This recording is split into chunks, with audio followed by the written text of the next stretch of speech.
Assalamualaikum warahmatullahi wabarakatuh. Alhamdulillahirabbil alamin wa bihi nasta'inu ala umuri dunya waddin wassalatu wassalamu ala asrofil anbiya'i wal mursalin wa ala alihi wa ashabihi wa man tabi'ahum bi ihsanin ila yaumiddin.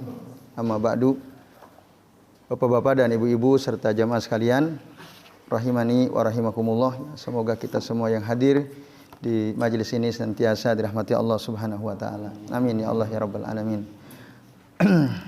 Alhamdulillah Bapak Ibu, ya pada malam ini kita masih bisa melanjutkan ngaji kitab Al-Aqidah As-Safariniyah, yang pada kesempatan malam ini kita akan melanjutkan masih pembahasan tentang bagaimana akidah para salafus saleh ya terhadap atau Ahlussunnah wal Jamaah terhadap para sahabat radhiyallahu anhum ajmain. Pada pertemuan yang terakhir pekan lalu kita membahas tentang urutan ya keutamaan para sahabat. Jadi sahabat yang paling utama secara pribadi yaitu Abu Bakar, Umar, Utsman, Ali. Secara berkelompok berarti al-khulafa ar-rasyidun al-mahdiyun al-arba'ah. Nah, kemudian siapa lagi? Nah, di tingkatan yang berikutnya Bapak Ibu, di bait yang ke-153, wa ba'du, dan setelah itu, setelah para khulafa ar-rasyidun tadi, wa ba'du fal afdalu baqi al asroh. Setelahnya maka yang sahabat paling utama itu sisa dari yang 10. Maksudnya 10 orang yang sudah dijamin masuk surga. Secara spesifik Rasul dalam salah satu hadis sahih ya, riwayat At-Tirmidzi dan Abu Daud menyebutkan ada 10 orang sahabat yang masuk surga. Dijamin masuk surga. Nah, 10 itu 4 diantaranya al-khulafa ar-rasyidun tadi. Nah, disebutkan misalnya kata Abdurrahman bin Auf radhiyallahu anhu qala Nabi sallallahu alaihi wasallam Abu Bakrin fil jannati wa Umaru fil jannati wa Utsmanu fil jannati wa Ali fil jannati wa Talhah fil jannah wa Zubair fil jannah wa Abdurrahman bin Auf fil jannah wa Sa'ad bin Abi Waqqas fil jannah wa Sa'id bin Zaid fil jannah wa Abu Ubaidah ibnu Al-Jarrah fil jannah. Itu kata Nabi. Tegas mengatakan ini di surga tadi. Abu Bakar, Umar, Utsman, Ali, Talha, Zubair, Abdurrahman, kemudian Sa'id dan siapa yang terakhir? Abu Ubaidah ibnu Al-Jarrah radhiyallahu anhu. Nah, itu sisanya berarti 6 tadi ya. Mulai dari Talha sampai Abu Ubaidah ibnu Al-Jarrah. Nah, mereka ini dijamin masuk surga karena Rasul menegaskan fil jannah. Nah, yang terakhir itu Abu Ubaidah ibnu Al-Jarrah, Abu Ubaidah ibnu Abdullah ibnu Al-Jarrah. Al-Jarrah itu sebenarnya kakeknya, nama bapaknya Abdullah ya. Abu Ubaidah bin Abdullah bin Al-Jarrah. Nah, dalam perang Badar ya, Abu Ubaidah ini membunuh bapaknya sendiri. Karena bapaknya memerangi Rasul. Iya, memerangi Rasulullah SAW. Itu maka para sahabat itu lebih cinta Nabi daripada keluarganya sendiri. Maka dalam Al-Quran surah Al-Mujadilah ayat 22, wala tajidu qauman yu'minuna billahi wal yaumil akhiri yuwaduna man hadallaha wa rasulahu. Kamu tidak akan mendapatkan Muhammad ya, suatu kaum yang beriman kepada Allah dan hari akhir, mereka akan berkasih sayang.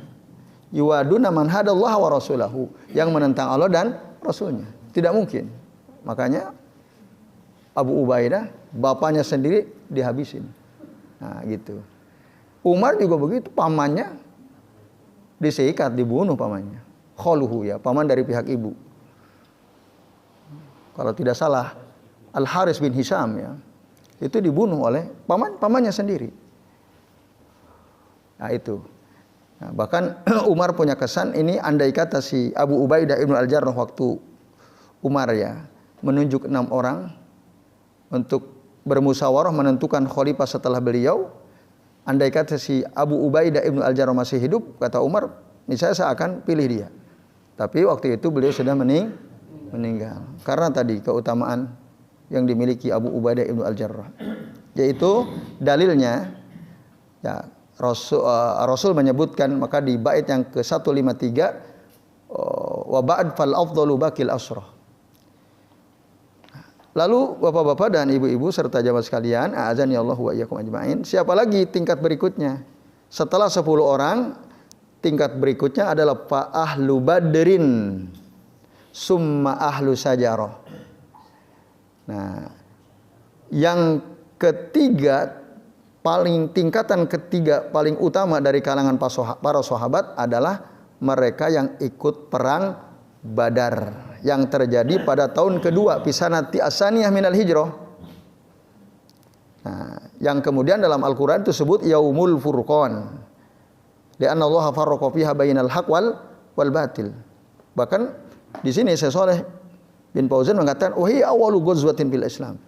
Badar itu adalah perang pertama yang dipimpin langsung oleh Nabi di dalam Islam dengan jumlah yang banyak. Musuhnya jauh lebih banyak. Kaum muslimin bid'un wa salasun wa bid'un wa salasumiyah. 300 sekian. Kata bid'un itu kurang dari 20. Ada yang mengatakan salasumiatin wa salasata asyara, ada yang mengatakan salasumiatin wa tis'ata asyar. 313 atau 319. Nah, dalam perang Badar itu, Bapak-bapak dan Ibu-ibu serta jamaah sekalian, a'azani Allah wa iyyakum ajmain, kaum muslimin mendapatkan kemenangan besar. Walaupun ada arba'ata asyara, ya, istashhada minas sahabat, ada 14 orang sahabat mati syahid. Tapi musuh min sonadidihim sab'una rajulan minhum ya halak. 70 orang tokoh-tokoh musyrik di antaranya Abu Jahal mati dalam perang Badar itu. Wa usira minhum sab'una rajulan. 70 orang lainnya ditawan. Nah, itu. Mendapatkan banyak sekali harta rampasan perang. Di antaranya senjata, al-ibil wal khail, unta, kuda. Sampai terdengar ke seantero Jazirah Arab. Viral kalau bahasa kita sekarang. Wah, itu peperangan yang sangat viral pada zaman itu. Dan semua orang, semua kaum takut kepada kaum muslimin. Khaufal musyrikuna khaufan syadida. Setelah mendengar kekalahan orang musyrik yang jumlahnya jauh lebih banyak, 3 kali lipat. Mereka sangat takut. Nah, ini Bapak-bapak dan Ibu-ibu serta jamaah sekalian. Nah, dan para ulama, para sahabat yang ikut perang Badar itu juga dijamin masuk surga. Yang benar ada 10 atau lebih dari 10 sebenarnya. Jadi sahabat itu yang dijamin masuk surga itu bukan hanya 10, cuman yang 10 secara spesifik disebut satu-satu oleh Nabi. Secara berkelompok ahlu Badar termasuk dijamin masuk surga. Nah, pada suatu ketika ada Hatib bin Abi Balta'ah radhiyallahu anhu. Beliau ini salah satu sahabat yang ikut perang Badar. Ketika akan menaklukkan Makkah, Fathu Makkah tahun sana as-saminah minal hijrah, Rasul musyawarah akan melakukan penyerangan ke Makkah. Dan berita ini dirahasiakan. Top secret lah, rahasia tingkat tinggi. Nah, tapi waktu itu ada satu sahabat namanya Hatib bin Abi Balta'ah malah berkirim surat kepada keluarganya yang ada di Mekah bahwa nanti Nabi akan menyerang. Tapi Allah memberikan wahyu kepada Rasul, ada orang yang berkirim surat ke penduduk Makkah. Nah, langsung Rasul waktu itu mengutus 3 orang sahabat, Ali diantaranya. Nah, dipimpin oleh Ali untuk menyusul kurir. Nah, bukan kurir Sopi ya, kurir surat si Hatib bin Abi Balta'ah. Nah, kata Nabi nanti di lembah ini kalian akan temukan orang tersebut. Ah, ternyata betul ketemu. Dia seorang wanita. Nah, wanita, lalu Ali menyuruh dia cerahkan surat tersebut. Saya nggak bawa surat. Kalau enggak kami telanjangi kamu. Diancam mau ditelanjangi. Nah, akhirnya ternyata ada 2 riwayat. Surat itu disembunyikan di gelung rambutnya, di riwayat yang lain disembunyikan di celana dalamnya. Itu akhirnya dikeluarin. Nah, ternyata di situ ada keterangan dari Hatib bin Abi Balta'ah. Laporlah Ali dan 2 sahabat lainnya kepada Nabi.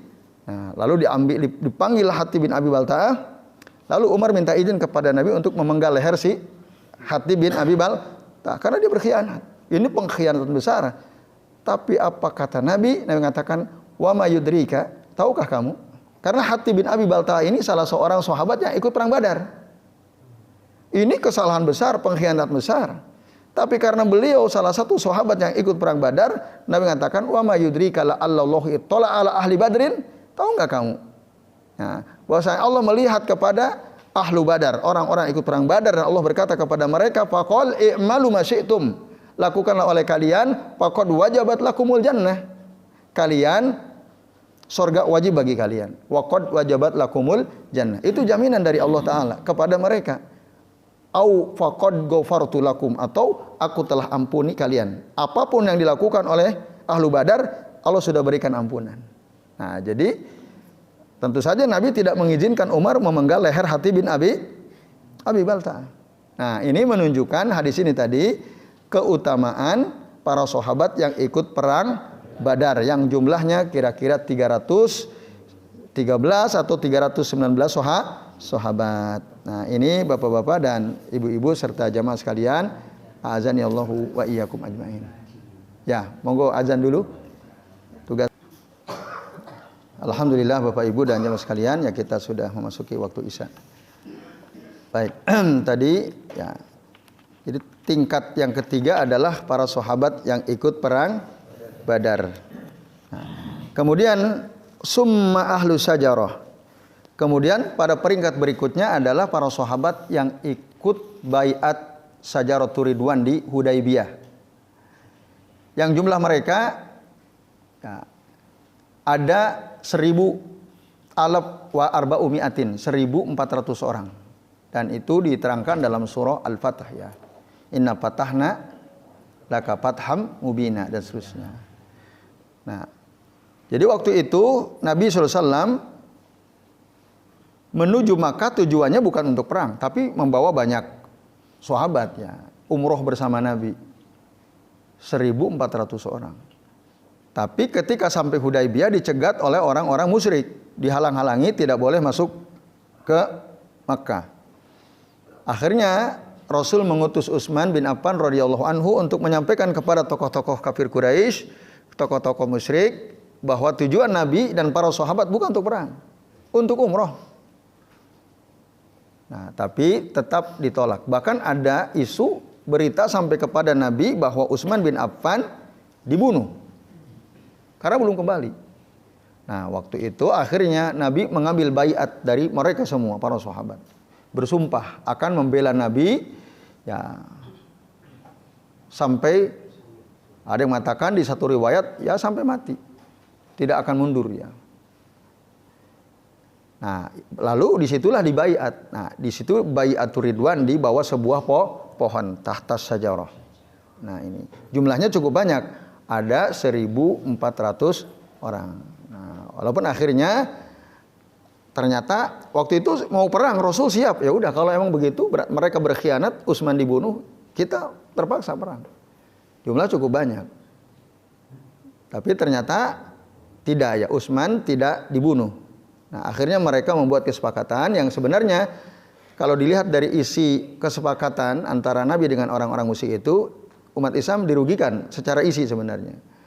Karena siapapun orang Makkah yang bergabung dengan Nabi harus dikembalikan. Tapi sahabat yang ikut gabung kepada mereka tidak boleh dikembalikan. Gitu. Nah, kan curang itu sebenarnya. Umar sebenarnya marah, oh kok kita dihinakan, gak masalah. Ini perintah Allah Subhanahu wa Ta'ala. Nah, Bapak Ibu akhirnya buat ada kesepakatan dan Allah menjanjikan akan mendapatkan kemenangan. Nah, akhirnya memang betul. Tahun Sajaratul Ridwan itu, bai'ah Sajaratul Ridwan itu tahun ke-6 ya, fi asana asadisa minal hijrah. Tahun berikutnya atau di tahun itu juga Khaybar, benteng Khaybar yang sangat subur itu, kampungnya orang Yahudi ditaklukkan. Tahun ke-8-nya maka ditaklukkan. Nah, jadi memang itu perintah Allah, ada kemaslahatan di sana. Nah, para sahabat yang ikut dalam baiat Sajaratul Ridwan itu mereka adalah sahabat-sahabat utama yang Bapak-bapak dan ibu-ibu serta jamaah sekalian disebutkan oleh Nabi, la yadkhulun naru ahadun bai'a tahta syajarah. Tidak akan ada yang masuk neraka seorang pun orang yang berbaiat di bawah pohon. Itu dari Nabi dalam hadis sahih riwayat Muslim. Di bawah pohon Ridwan tadi. Orang yang berbaiat di Hudaibiyah. Kata Nabi, la yadkhulu an-naru ahadun man bai'a tahta asyajarah. Tidak akan ada seorang pun yang masuk neraka orang yang ikut berbaiat di bawah pohon Syajaratul Ridwan itu, yang oleh Umar akhirnya ditebang pohon itu karena khawatir dijadikan sarana kesyirikan. Terpaksa ditebang. Nah, Umar tegas, ini harus tebang. Oh, di Indonesia laris itu. Makam palsu aja laris. Ya. Nah, ini ya. Nah, itu keutamaan ahlu baiati Ridwan. Nah, itu Bapak Ibu dan sekalian. Nah, kemudian wakila ahlul uhud al-muqaddimah. Ada yang mengatakan yang lebih utama di tingkat yang keempat itu adalah mereka yang ikut perang Uhud. Karena perang Uhud terjadi lebih dulu. Waqa'atil Uhud fi asanati salisa minal hijrah. Uhud terjadi pada tahun ketiga. Badar tahun kedua, Uhud tahun ketiga. Sementara baiat Syajaratul Ridwan terjadi pada tahun ke-6 fi sanati salisa minal hijrah. Maka disebut al-muqaddimah wal awwal. Nah, tapi aula lin nususi al-muhkamah. Yang lebih utama tentu kembali kepada nas ya, kepada dalil yang sudah jelas. Ya, tadi dalam dalil disebutkan bahwa orang-orang yang ikut dalam baiat Syajaratul Ridwan la yadkhulun nar ahadun man bai'a tahta asyajarah. Nah, itu. Walaupun memang secara kejadian Uhud lebih awal karena tahun ketiga. Nah, Uhud itu yang ikut perang Uhud itu ada yang berkhianat masalahnya. Awalnya ada 1.000 orang, alfu rajulan. Tapi 300 diantaranya berkhianat. Sebelum ada pertemuan mereka kembali. Lari dari medan perang. Kembali dulu, siapa provokatornya? Abdullah bin Ubay bin Salul. Tokoh gegembong munafik. Itu dia. Nah, di sisi lain, tentu itu akan mengurangi kekuatan. Kan? Di sisi lain ada sahabat-sahabat yang ahli panah itu juga menyelisihi perintah Nabi. Akhirnya waktu itu mengalami kekalahan. Kan? Nabi sampai luka-luka dalam perang Uhud itu. Nah, yang sisa itu ada 700 orang. Tapi tetap mereka mendapatkan keutamaan. Kecuali yang ya berkhianat dipimpin oleh si Abdullah bin Ubay bin Salul ya. Tapi punya anak namanya Abdullah juga. Abdullah bin Abdullah. Kalau kita nggak mungkin Mu'arif bin Mu'arif kan. Bapaknya Mu'arif kasih nama Mu'arif juga. Kalau dia ngasih namanya sama dengan anaknya, dengan bapaknya. Nah, bapaknya ini, anaknya ini sahabat luar biasa. Pernah suatu ketika Rasulullah minum. Kata Abdullah, putranya si Abdullah bin Ubay Salul, ya Rasul tolong sisakan air minum kau ya Rasul. Untuk apa? Aku mau berikan kepada ayahku untuk membersihkan hatinya itu. Ini ayahku hatinya kotor. Ini anaknya sadar ini bapaknya ini kotor hatinya. Memang munafik. Nah, akhirnya oleh Nabi dikasih. Nabi minum gitu ya. Nah, setelah minum diberikan oleh Nabi. Dibawa ke bapaknya. Wahai bapakku, ini ada air minum. Air minum apa itu? Air minum bekas Rasul SAW. Supaya hatimu bersih. Apa kata bapaknya? Tahu nggak kamu? Air kencing ibumu lebih baik daripada bekas minumnya Muhammad katanya. Coba bayangkan. Bencinya dia kepada Rasul sampai mengatakan air kencing ibumu itu lebih baik daripada air minum bekas Muhammad. Kan kurang ajar itu. Nah, akhirnya laporlah si Abdullah bin Abdullah ini kepada Nabi, ya Rasul izinkan aku untuk membunuh bapakku. Oh, jangan kata Nabi, kamu berbuat baik aja. Nah, karena Rasul sudah tahu memang dia munafik. Nah, ini bapak-bapak dan ibu-ibu serta nah, maka dia betul-betul gegembong munafik. Bayangkan aja. Udah ikut perang, malah kabur. 300 orang lagi dia memprovokasi 300 orang. Nah, itu kejadian perang Uhud, Bapak Ibu. Nah, tapi tetap yang 700 mereka ini memiliki keutamaan dan itu diabadikan di dalam Al-Qur'an ya. Orang-orang yang ikut perang Uhud itu disebutkan di dalam surah Ali Imran ayat 172 173 itu. Alladzina istajabu lillahi war rasuli min ba'di ma asabahumul qarh lil ladzina ahsanu minhum wattaqau ajrun azim. Jadi mereka itu mendapat pahala yang besar. Nah, itu Bapak Ibu sekalian bait ke 154. Yang terakhir bait 155 wa Aisyah fil ilmi ma'a Khadijah fis sabaq fafham nuktatan natijati. Nuktatan natijah. Nah, setelah secara berkelompok tadi sahabat-sahabat utama khulafa ar-rasyidun yang sahabat yang ikut perang Badar, yang ikut di Bai'atur Ridwan, yang keempat orang yang ikut perang Uhud. Nah, itu. Baru nanti secara umum orang-orang yang masuk Islam sebelum penaklukan kota Makkah itu lebih utama daripada yang masuk Islam setelah Fathu Makkah. Siapa? Seperti Abu Sufyan, bapaknya Muawiyah, seperti Abu Quhafah, bapaknya Abu Bakar. Abu Bakar pernah juga dorong bapaknya, nyungsep itu bapaknya, Abu Quhafah. Karena pernah sebelum masuk Islam, Abu Quhafah itu menghina Nabi, sabban Nabi SAW, didorong sampai jatuh, tersungkur, kepala julung jatuh. Lalu lapor kepada Nabi. Kata Nabi, jangan ulangi. Enggak, soalnya dia menghina engkau ya Rasulullah. Ya, jangan diulangi kata Rasul. La ta'ud. Andai kata di sisiku ada pedang ya Rasul, ku bunuh dia. Untung gak ada pedang waktu itu. Kalau ada pedang saya bunuh dia. Itu saking cintanya Abu Bakar kepada Nabi. Ketika dihina Nabi oleh bapaknya, didorong. Nah, sama seperti Abdullah bin Ubay bin Salul. Jadi begitulah sifat sahabat itu. La tajidu qauman yu'minuna billahi wal yaumil akhir. Nah, ya yuwaduna man hadallaha wa rasulahu. Nah, ini sekalian. Kemudian Aisyah dan yang sahabat dari kalangan sahabat yang mulia juga istri-istri Nabi, terutama Aisyah memiliki keutamaan dalam ilmu dan Khadijah memiliki keutamaan karena beliaulah wanita pertama yang masuk Islam. Khadijah fis sabaq. Nah, itu maksudnya yang mengawali masuk Islam dari kalangan wanita adalah Khadijah. Di situ sisi keutamaannya, maka pahamilah nuktata an-natijah. Jadi sisi perbedaan itu. Jadi sebenarnya masing-masing ada keutamaan tapi dari sisi yang berbeda.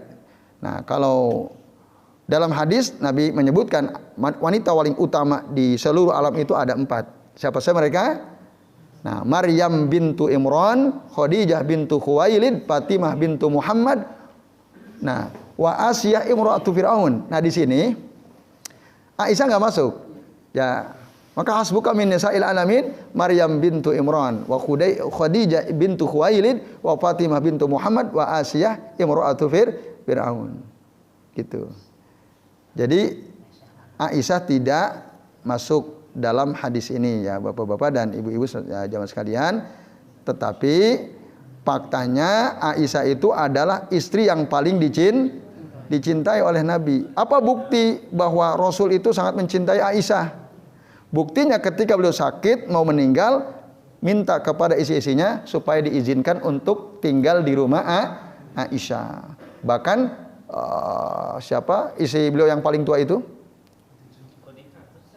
Bukan.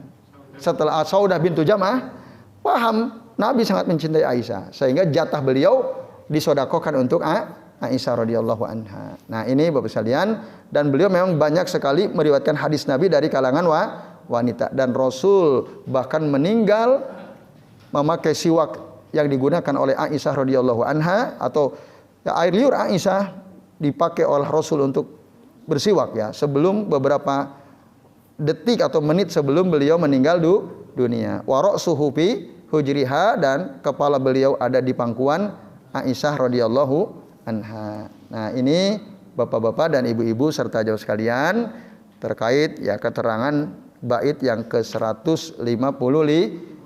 Maka dengan demikian selesailah sudah pembahasan akidah para ulama ahlus sunnah wal jamaah ya, terkait dengan sahabat radhiyallahu anhum ajmain. Insyaallah nanti kita lanjutkan di pekan yang akan datang. Kayaknya waktunya udah ini ya. Udah jam lewat. Kalau mau tanya nanti ngobrol aja ya. Nah, baik di luar majelis ini. Bapak Ibu dan sekalian, mari kita akhiri kajian kita malam ini dengan doa kafaratul majlis. Subhanakallahumma wa bihamdika asyhadu an la ilaha illa anta astaghfiruka wa atubu ilaik. Wa sallallahu ala Muhammadin wa ala alihi wa sahbihi wa baraka wa sallama alaihim ajmain. Billahi taufiq wal hidayah. Wassalamualaikum warahmatullahi wabarakatuh.